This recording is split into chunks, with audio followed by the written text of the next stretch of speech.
It's no secret that I'm a big fan of Apple's AirPods. In fact, I've featured them here on the channel multiple times in various videos, and I've even crowned them the most innovative headphones of their generation. So since the release of the original generation AirPods, or the OG AirPods, Apple has done sort of a half-step upgrade by giving us a wireless case, but I don't really consider that much of an upgrade. But with the release of the third generation Apple AirPod Pros, we have much more of a tick than a tock in the evolution cycle of the AirPods. So in today's video, we're going to be figuring out if this time around Apple has done enough to make the Apple AirPods Pro a worthy upgrade.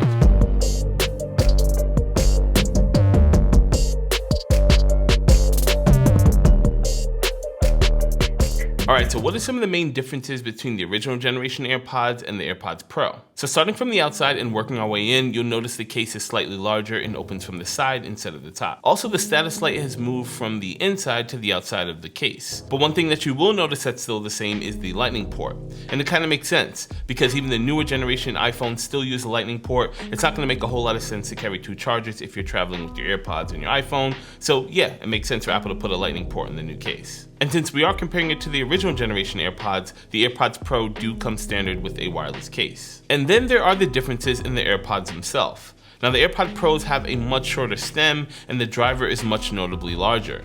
And if you haven't noticed by now, they also come with a rubber tip. This rubber tips help create that seal in your ear canal that helps you activate the noise cancellation technology. But more on that later on in this video. And now let's get into some of the key feature differences. The AirPod Pros feature a all-new wind-resistant microphone. Now this should be helpful on those windy days where you might be having a conversation outside and someone might have a hard time hearing you due to a lot of wind noise. I haven't gotten a chance to actually test it out yet, but it should reduce the amount of wind noise you hear on the other side of the line. The new AirPod Pros also feature an IPX4 rating. Now I actually had to Google what this was, as I've heard of IP67 and 68, but never IPX4. Now the first number actually stands for its dust resistance, and the second number stands for its water resistance. So what the IPX4 rating would actually mean is that the new AirPods are not dust resistant, but they are splash resistant. So if you get caught in the rain on your commute home from work, or you might sweat quite a bit during your workout, you won't run into any technical issues. But to be honest with you, I've been in similar situations with the first generation of AirPods, and I've never run into any issues, so you can take that for what it is. The new AirPods also feature something called a force sensor. Now in order to use or activate the force sensor, you simply can squeeze the bottom of either one of your earbuds. And as of right now, the force sensor is somewhat customizable. You can either use it to activate Siri or toggle through your noise cancellation modes. But hopefully at some point in the future, Apple adds more functionality to the force sensor list. And then there's one of the most notable features of them all, and that is going to be noise cancellation.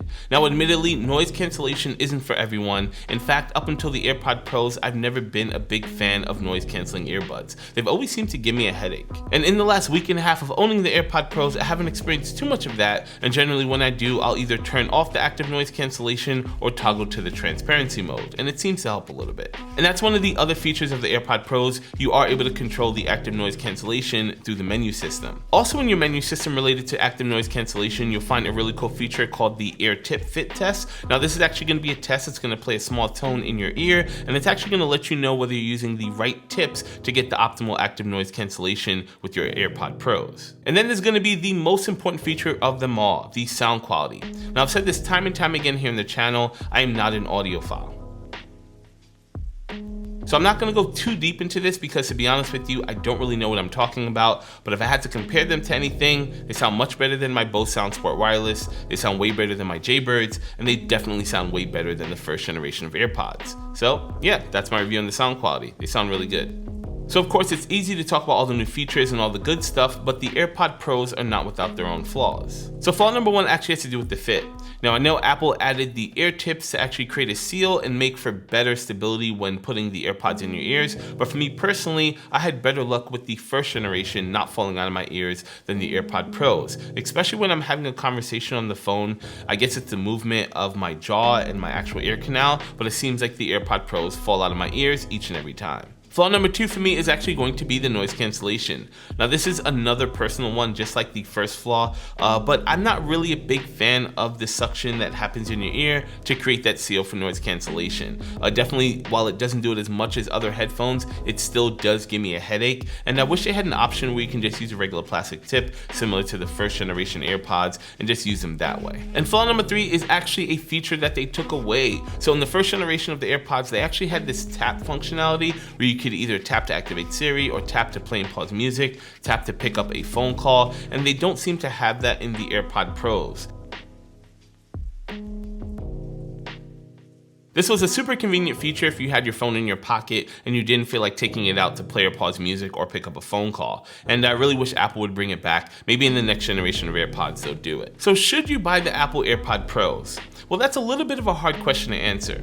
At its $250 price tag, that is a lot of money to spend on a pair of headphones that are only slightly better than the first generation. Now, I'll tell you, for me, when it comes to the first generation of AirPods, I pretty much wear those things everywhere. When I'm traveling to and from work, when I'm traveling on a plane, when I'm working out, when I'm having conference calls and phone calls, and pretty much everything in between. Now, when it comes to the AirPod Pros, because of the active noise cancellation and the suction it creates in your ear canal, I personally wouldn't be wearing them all the time, but I definitely would be reaching for them on my commute to and from work and when I travel on any type of plane. But I really want to know what you guys think on this one. Are the $250 Apple AirPods worth the money? Let me know down in the comment section below. Also, while you guys are down there, if you like this video, hit the like button, and if you aren't already subscribed to the channel, consider subscribing.